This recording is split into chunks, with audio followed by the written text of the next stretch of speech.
हम आज व्याकरण पढ़ेंगे। व्याकरण में भी उपसर्ग। तो यहाँ पर हम सबसे पहले देखते हैं उपसर्ग। व्याकरण में भाषाओं में शब्द आपने जैसे भाषाओं में शब्द बनते हैं, आपने कभी जाना कि वो किस प्रकार से बनते हैं, किस प्रकार से उनका निर्माण किया जाता है, कितने प्रकार से निर्माण किया जाता है। तो इस प्रकार से ये सारी बातें जो हैं हम देखते हैं। हर भाषा में नई नई कल्पनाओं के लिए नए नए शब्द बनाए जाते हैं।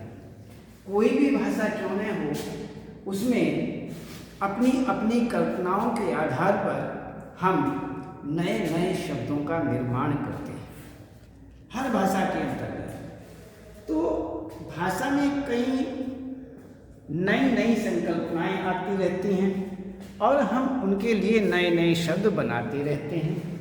ये हमारी प्रक्रिया है कि कोई भी भाषा क्यों न हो, उस भाषा में नए नए संकल्पनाएं बनती रहती हैं और उन संकल्पनाओं के तहत हम अलग अलग नए नए शब्दों का निर्माण करते रहते हैं और उनका प्रयोग करते रहते हैं। तो इसीलिए यहाँ भाषा में 3 तरह से शब्द बनाने के विषय में बताया है। व्याकरण के अंतर्गत 3 प्रकार से हम शब्दों का निर्माण करना सीखेंगे और ये बताते हैं। सबसे पहले इसमें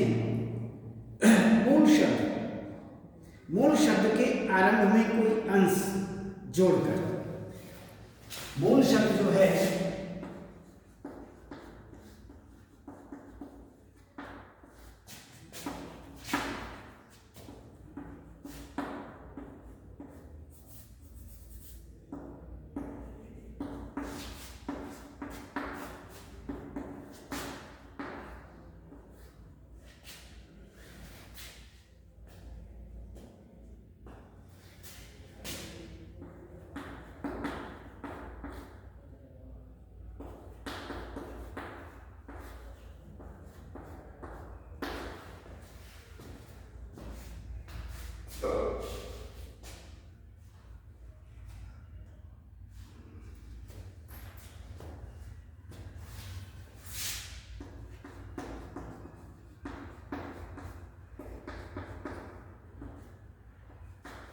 जैसे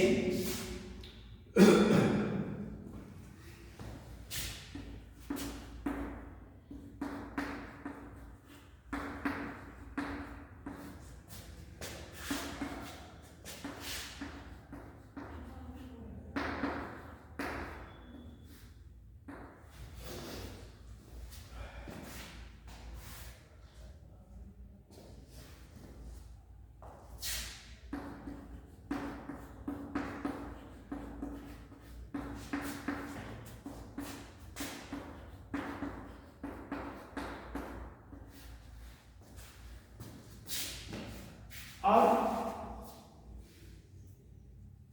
दूसरा है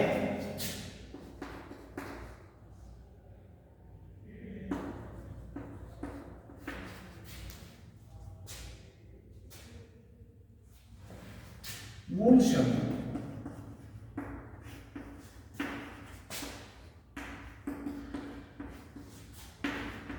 अंत में मूल शब्द के अंत में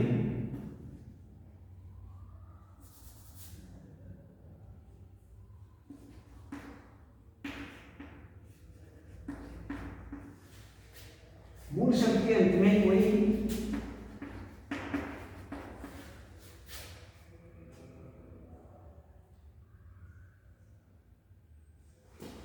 अंश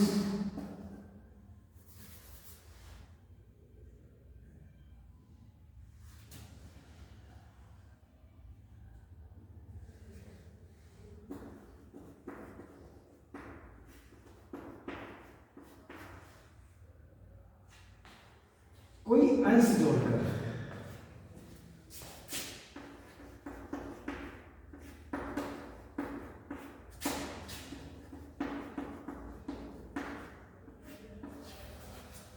जैसे सुंदर,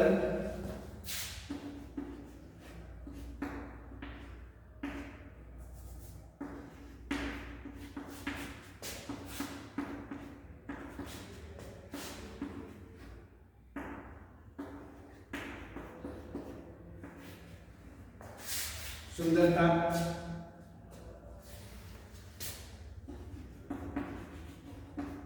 योग जमा योगी। अब हम देखते हैं तीसरा।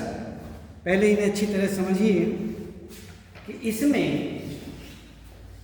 पहला, दूसरा और एक तीसरा बताएंगे। पहला देखिए, मूल शब्द के आरंभ में, आरंभ में पहले, मूल शब्द का पहला कौन सा है? ये मूल शब्द हुआ, ये हमारा पहला, पहले अर्थात मूल शब्द से पहले जोड़ करके। तो इसमें कोई अंश, कोई शब्द रूप, कोई भी अंश, कोई शब्द रूप जोड़ करके, जैसे ए सुंदर, अ सुंदर। इसी प्रकार से वि योग, वियोग। अब आगे दूसरा देखते हैं, मूल शब्द के अंत में कोई अंश शब्द रूप जोड़कर, जैसे सुंदर जमा ता, सुंदर जमा ता, सुंदरता। योग जमा ई, योगी। तो इस प्रकार यहाँ पर मूल शब्द के आरंभ में कोई अंश जोड़कर, जैसे असुंदर वियोग, मूल शब्द के अंत में कोई अंश जोड़कर, जैसे सुंदरता, सुंदरता और योगी। इसी ही प्रकार से हम आगे देखते हैं।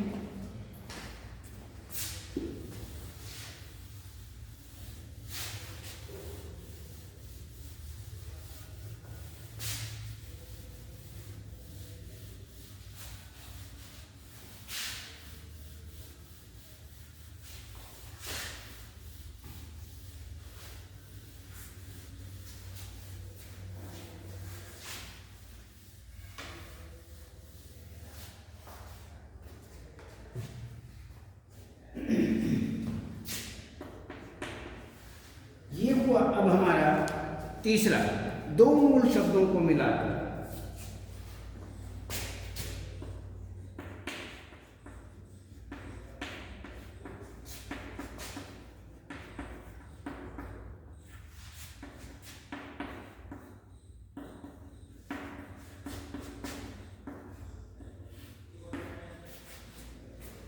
दो मूल शब्द जो हैं उन्हें मिलाकर के, जैसे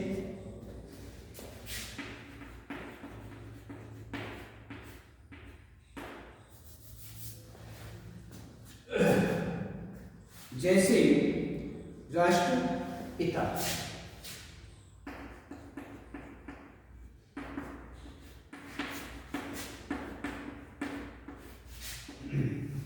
राष्ट्रपिता, प्रधानमंत्री।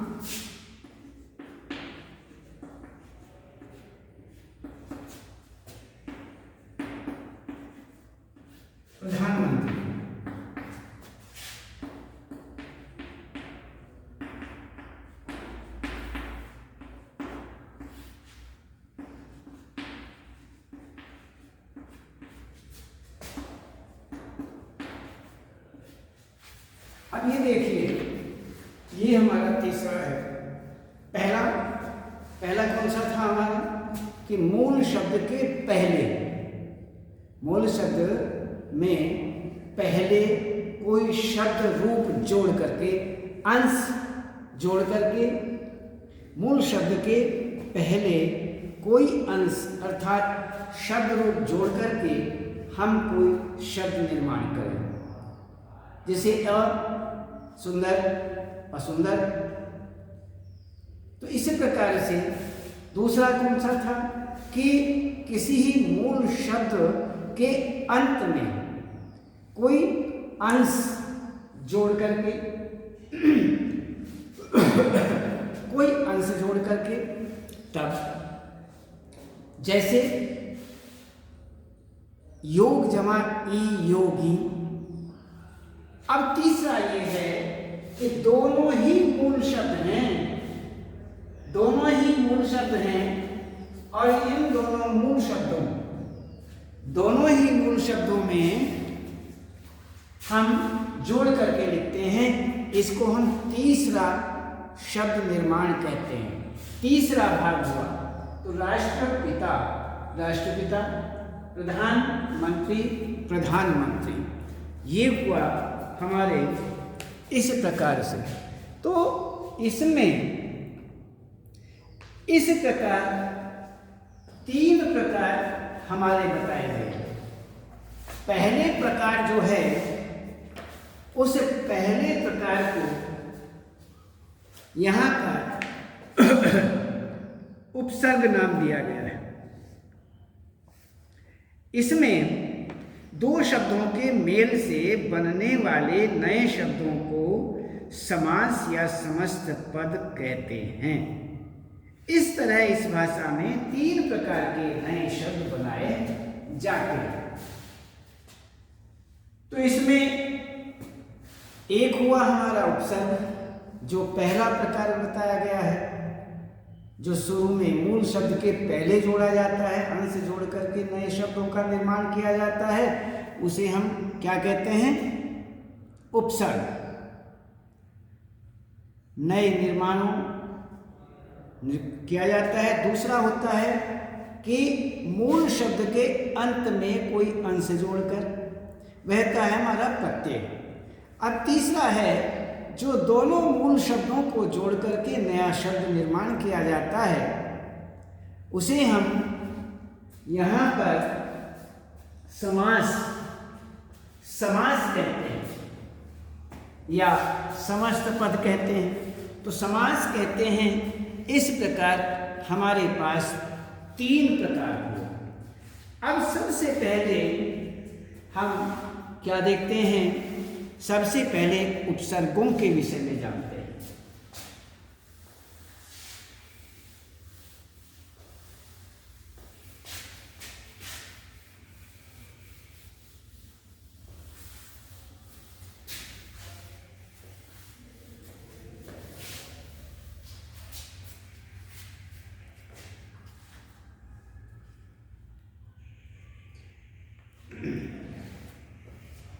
भाषा के वे छोटे अर्थवान, बिल्कुल छोटे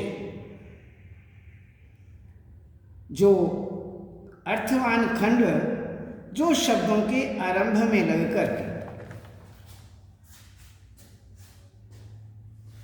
यदि हम देखें कि उपसर्ग कहते किसे हैं, उपसर्ग किसे कहा जाता है, तो वह देखते हैं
निर्माण करते हैं, उपसर्ग कहलाते हैं।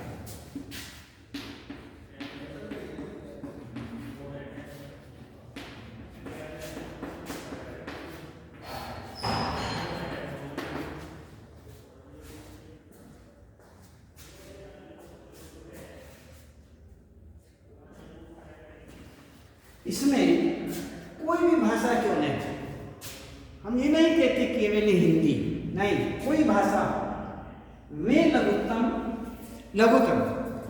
लघुतम किसी भी भाषा के में लघुतम अर्थवान खंड जो शब्दों के आरंभ में लगाकर नए नए शब्दों का निर्माण करते हैं, वही शब्द यदि शब्दों के आरंभ में, मूल शब्दों के आरंभ में लग जाएं, आरंभ में लगते हैं, तो नए नए शब्दों का निर्माण करते हैं, वही उपसर्ग कहलाते हैं। उन्हें तो हम उपसर्ग कहते हैं। तो इस प्रकार से यहाँ पर शब्दों तथा उपसर्गों में यही अंतर होता है, उसमें शब्दों में यही अंतर माना जाता है। तो इसमें यही बताया गया है। तो यहाँ पर इस तरह से हम उपसर्गों के द्वारा शब्दों के आरंभ में जो लगते हैं वो उपसर्ग होते हैं। बस ये मान करके आप चलें, ये सोच लें कि जो शब्दों के पहले लगते हैं, पहला अंश जब लगाया जाता है उसे हम उपसर्ग कहते हैं। मूल बात, इस बात को समझना कि मूल शब्द के पहले जो अंश अर्थात शब्द रूप लगाया जाता है उसे हम उपसर्ग कहते हैं। अब हम इसमें देखते हैं कि शब्दों का उपसर्ग शब्दों तथा उपसर्गों में यही अंतर है कि उपसर्ग शब्दों की तरह अर्थवान तो होते हैं, उपसर्ग शब्दों की तरह अर्थवान तो होते हैं परंतु स्वतंत्र नहीं होते, अर्थात इसका भाषा में प्रयोग अलग से स्वतंत्र रूप में नहीं हो सकता। तो उपसर्गों से बने शब्दों के कुछ उदाहरण कहते हैं कि जो ये शब्दांश होते हैं वह अर्थवान होते हुए भी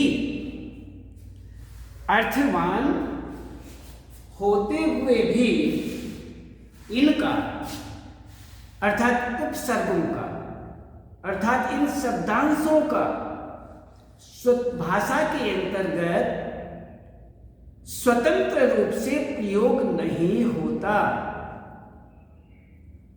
इसलिए इनके मूल शब्दों में लगकर ही नया निर्माण करते हैं और देखते हैं। और इनमें कुछ एग्जाम्पल हम देखते हैं। नियुक्त,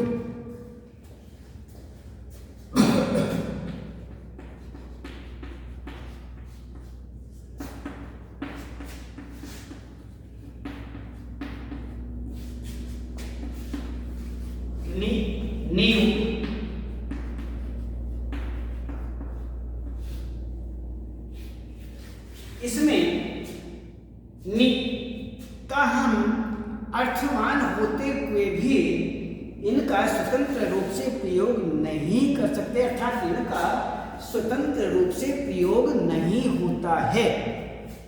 और इसमें मूल शब्द में यदि इसे जोड़ दिया जाए तो इनका अर्थ सिद्ध हो जाता है, अर्थात इनका अर्थ आ जाता है और नया शब्द निर्माण हो जाता है। तो नया शब्द निर्माण होते ही इनका अर्थ जो है वह बन जाता है।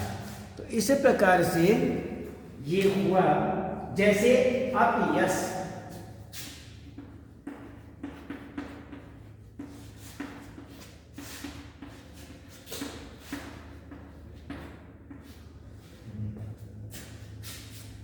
इसी प्रकार से ये है। आगे देखते हैं।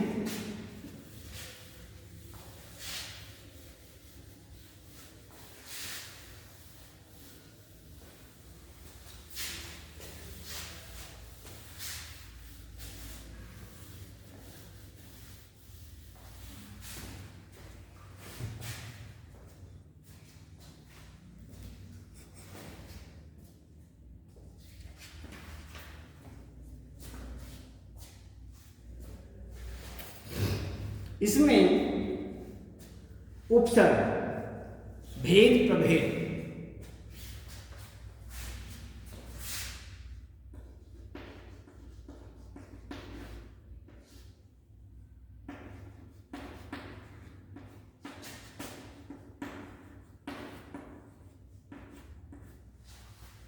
उपसर्ग, भेद प्रभेद, यहां पर जिस तरह स्रोत के आधार पर शब्दों के तत्सम, तद्भव तथा देशज तथा आगत के रूप में भेद किए जाते हैं, उसी तरह उपकरणों के भी निम्नलिखित भेद किए जा सकते हैं। जैसे प्रकार स्रोत के आधार पर, तत्सम, तद्भव, देशज, विदेशज, विदेशज मीन्स आगत, चार हुए ना, एक तत्सम, तद्भव, देशज और विदेशज आगत।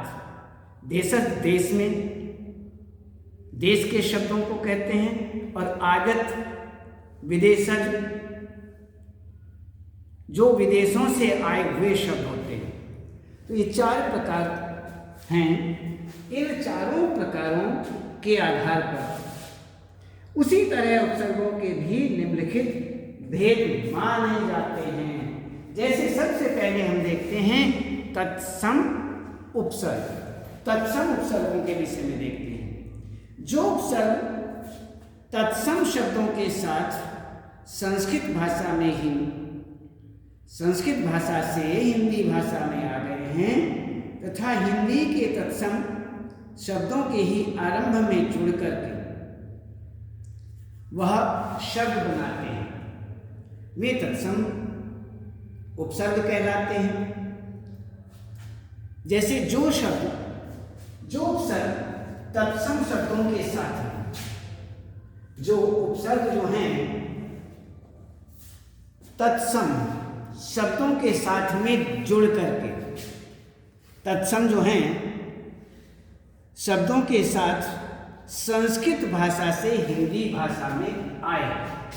संस्कृत भाषा के शब्द वो हिंदी भाषा में जो आए हैं उनके साथ जुड़ करके, तो इस प्रकार से जो आए हैं तथा हिंदी के तत्सम शब्दों के ही आरंभ में, हिंदी के जो तत्सम शब्द हैं उनके आरंभ में जुड़कर शब्द बनाते हैं, उन्हें हम तत्सम उपसर्ग कहलाते हैं। जैसे अति,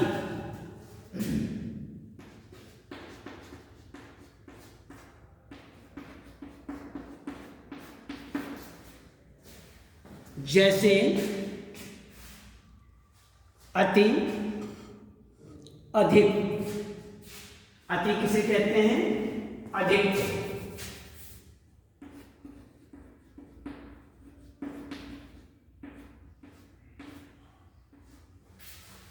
अति, अधिक। इसमें हम देखें अति पावन,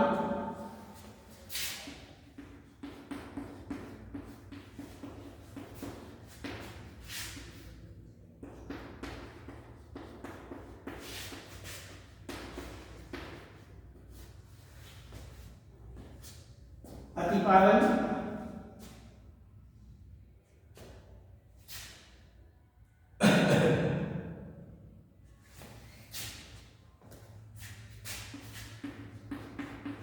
अति, अतिरिक्त,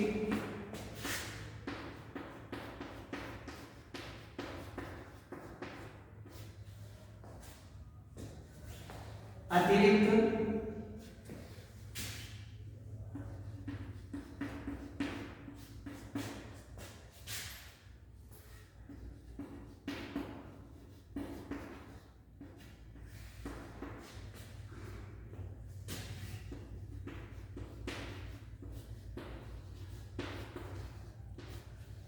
अत्यधिक, इसमें इसी ही प्रकार से यहाँ पर जैसे अति, अधिक को कहते हैं अति पावन, अति पावन, अतिरिक्त, अतिरिक्त, अति, अधिक, अत्यधिक। तो इस प्रकार से ये तत्सम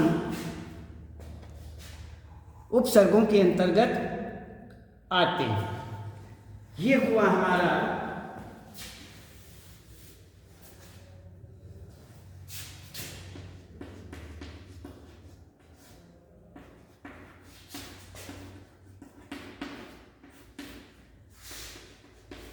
तत्सम उपसर्ग, इनके अंतर्गत आते हैं। अब इसके बाद हम आपको ये और इससे आगे कल बताएंगे।